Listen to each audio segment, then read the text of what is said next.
தங்கச்சி இப்ப ரெண்டும் கட்டது எங்கச்சி அடி வாக்கி ரெண்டு வாட்டை ஒன்று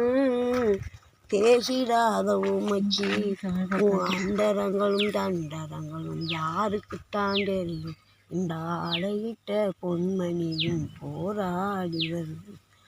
உப்பு வாங்கி போட்டவர்கள் தப்பு செஞ்ச மனசெல்லாம் உப்பு வாங்கி போட்டா அந்த உப்புகளும் சட்டிகளும் பொடி பொடியா கரு அடி ரங்கநாதன் தங்கச்சி இப்ப ரெண்டும் கட்டது எங்கச்சி ரெண்டு கட்டதான் போயிடுச்சு ரெண்டு வாட்டை ஒண்ணு தான் வரும் எப்படியோ வந்துட்டு இப்ப என்ன தலையாவோ அது இல்லை அப்பதான் இது அவன் மோளை கொட்டிட்டு பாடுவான். ஆமா நல்லா இருக்கும் கரணி தீரக்கதை அது வேண்டாம்.